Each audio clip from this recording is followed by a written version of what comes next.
If any of you have rented an apartment, you have encountered the climate debate when you've tried to pay your electricity bill. A bill has more than doubled in the last few years, and shortly will probably double again. And as the price of electricity continues to rise, some industries will continue to close at a frightening pace, unable to survive electricity prices, and probably, for some of you, affecting your employment opportunities. The economic health of Australia and your employment are at stake if our politicians don't do something about the price of power. Unfortunately, it's unlikely they'll probably do anything significant because they're trapped in simplistic arguments that are linking the continuing rise of carbon dioxide with a global warming trend that started 300 years ago before carbon dioxide even began to rise and will probably continue for another 200 years. This trend is similar in its very nature, in its timing, in its effect to the past climates of the last 5,000 to 8,000 years. Linking and blaming carbon dioxide levels with modern climate change has led to panic, to over-subsidising the installation of infinite alternative energy technologies on an industrial scale in the mistaken belief that we can change the global warming trend. Rather than panic, we should heed the words of the great environmentalist, James Lovelock, who changed his mind. He said, look, let's keep our cool. Let's calm down.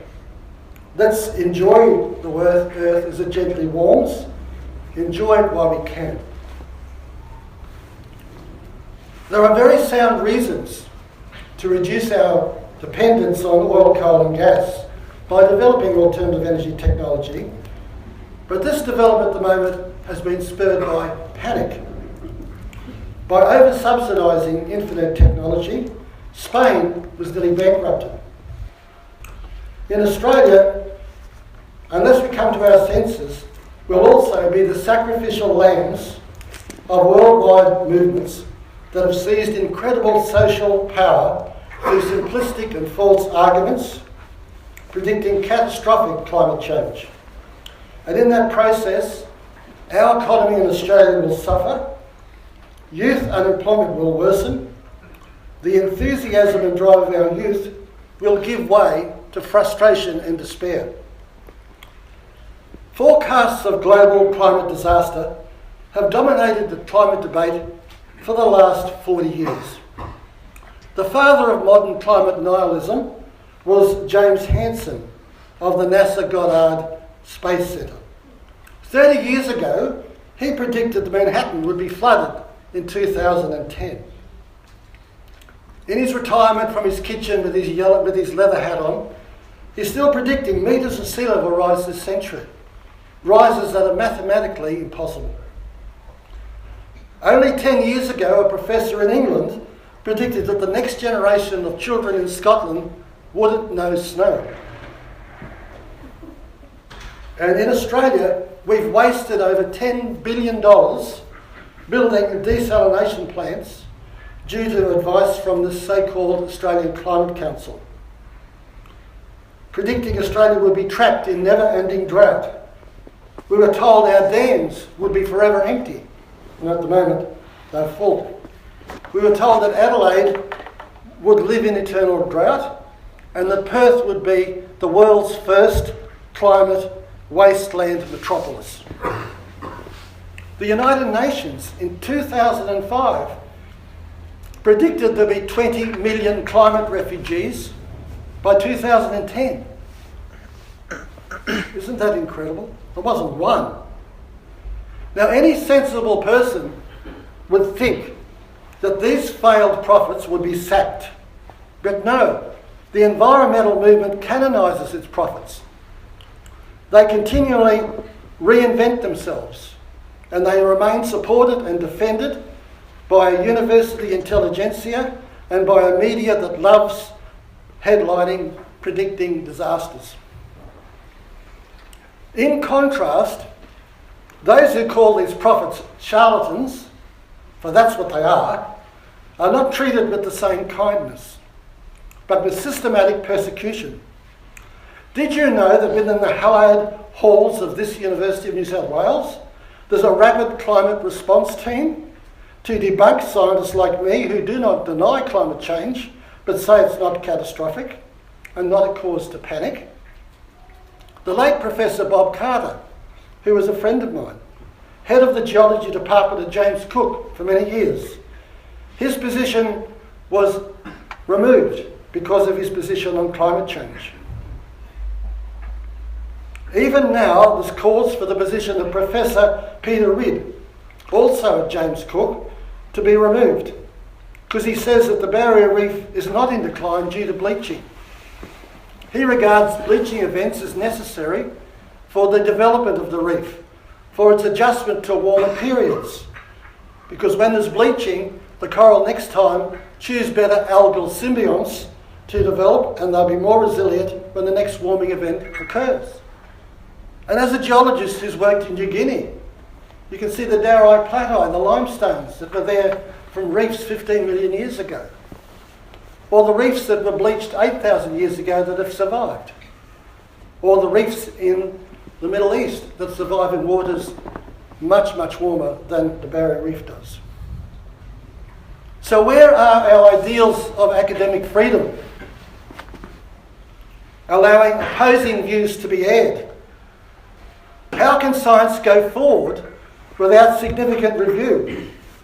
Consensus is never scientific proof, nor is it medical proof. We always need to challenge where things are.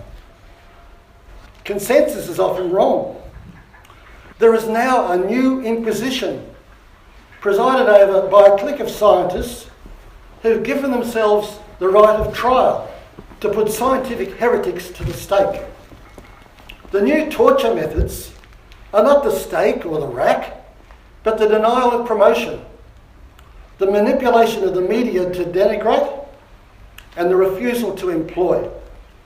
Indeed, efforts to stop such scientists publishing in scientific periodicals extended to controlling the editorial committees of many of the world's periodicals. This is a modern equivalent of the Spanish Inquisition's burning of the books.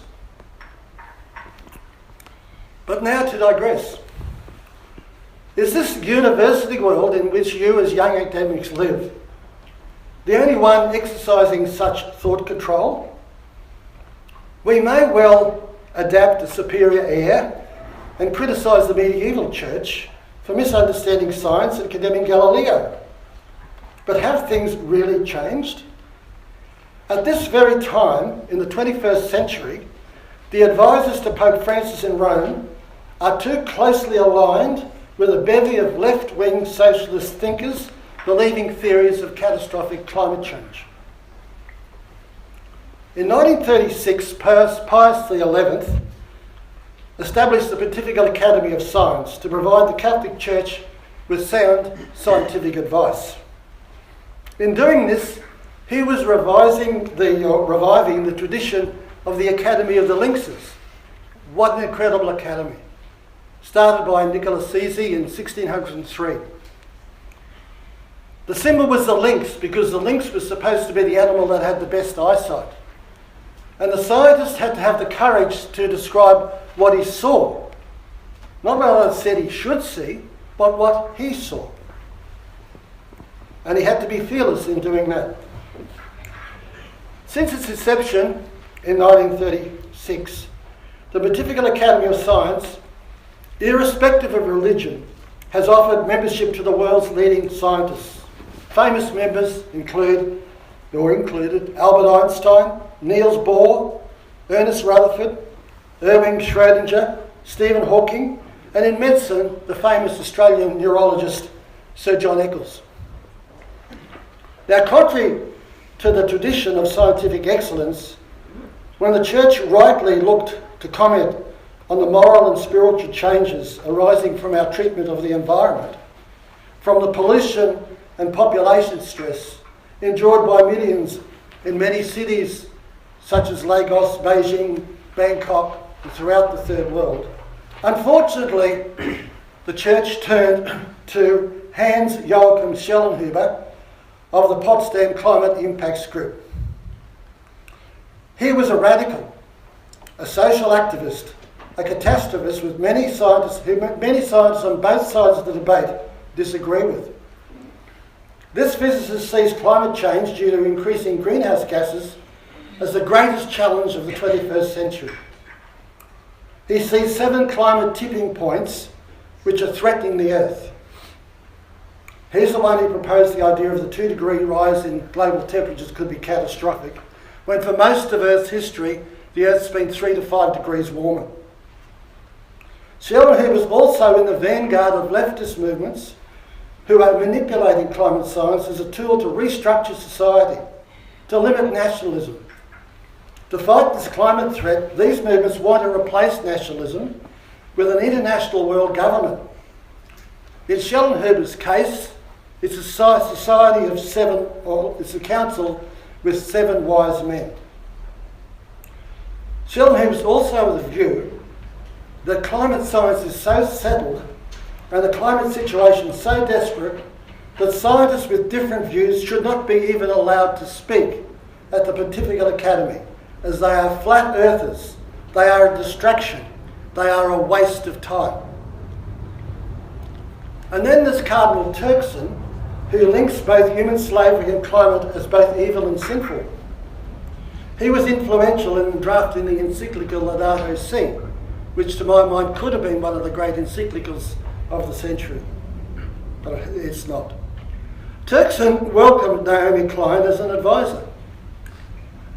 Naomi is a Canadian communist who does not think that climate change can be solved unless capitalism is destroyed. For her and Cardinal Turkson, the West punished the Third World through industrialisation that increased greenhouse gases. So now the West, in reparation for its climate sins, must distribute trillions of dollars to the Third World as penance. And there's also Naomi Oreskes, a scientific historian from America. She rails against anyone who thinks that climate change is mainly natural or the contributions of humans minor. In her view, such scientists should be treated as criminal mafia mobsters or like evil capitalists who promoted cigarette smoking. I am very deeply concerned that the Vatican's amateurish attempts to become relevant in the modern climate debate, the way complex issues such as climate change, population stress, heat stress, famine, pollution, ocean acidification, loss of species diversity and disease control all being mixed together is equivalent to throwing 1,000 cats in a room to play with 1,000 balls of wool. I was dismayed when recently Archbishop Marcelo Sanchez Sorrento invited Paul Ehrlich to talk to the Pontifical Academy in Rome itself. Ehrlich in 1968 wrote The Population Bomb, wrongly predicting that millions would starve in the 20th century because he thought agriculture couldn't keep up. And what's happened, agriculture has improved dramatically. Ehrlich has put forward ideas of male sterilisation, on the use of mass sterilisation agents in the water system, on the limitation of food to punish countries with high birth rates.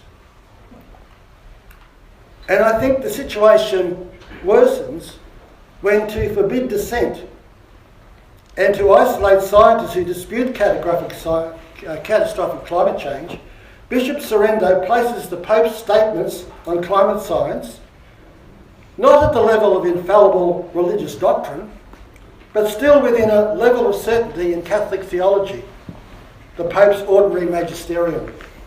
That is a bizarre theological corruption of science.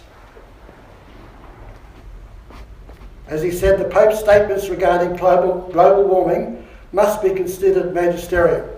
It's not an opinion. Bishop Sorrento. Hearing Sorrento or Schellenhuber speak, or reading statements by Klein or Oreskes, and looking at the manipulations of climate scientists by catastrophists and left-wing environmentalists, I wonder with Václav Klaus, the famous former president of the Czech Republic, who said, "Is our climate really endangered, or is our freedom endangered? I do not deny that individually and collectively we've got a deep spiritual responsibility to Mother Earth. But when devising that care, science must stay within the logic of scientific method. Otherwise it can be manipulated. A famous example of such manipulation was the control of Soviet science, Trofim Lysenko, who condemned modern genetic development that was developed by the Augustinian monk Gustav Mundell, and also the theories of natural selection put forward by Charles Darwin. The independence of modern science from theology and philosophy was clearly spelt out 150 years ago by Cardinal John Henry Newman in his famous book, The Idea of a University. He was asked to write a book on whether there should be a Catholic university in Dublin. And what he said was, unless at liberty to investigate on the basis and according to the peculiarities of his science, a scientist cannot investigate at all. In conclusion, thank you for listening to me. I wish to tell you I think there is a growing observational database that does not support the idea that carbon dioxide levels coming from human industrialisation are controlling the direction or the extent of climate change. I think the Vatican's backed the wrong horse, just like it did when it condemned Galileo. I think the words of James Lovelock should be listened to. He's a world-famous scientist. And now in his old age, he said this in his book, A Rough Ride to the Future. The problem is, we don't know what the climate's doing. We thought we knew 20 years ago. That led to alarmist books, mine included, because it looked clear-cut. But it hasn't happened. The climate's doing its usual tricks. There's nothing much really happening now. We were supposed to be halfway towards a frying world by now. So when the church condemned Galileo, it took centuries to disentangle itself from that contemporary mix of theology, science and philosophy. Today's situation in the church is not different. There's a similar mess, only the players and the scientific parameters are different. As Václav Klaus, this president, said, our beautiful planet has been placed in green shackles by leftist environmentalists and prophetic catastrophists. The fairy tale of the emperor's new clothes, I think, is very relevant. The defence and the role of greenhouse gases as a driver of climate change may continue, but one day some event or someone will see it so clearly that this rabid group of scientists are stark naked. Then the scientific community and hopefully also the church leadership will nod in agreement, so the simplistic climate theories built up over the last 40 years will collapse. Then the charade of catastrophism and left-wing environmentalism that are threatening our freedom and our economic development will end. I thank you for listening to me. I hope I've challenged you. Thank you.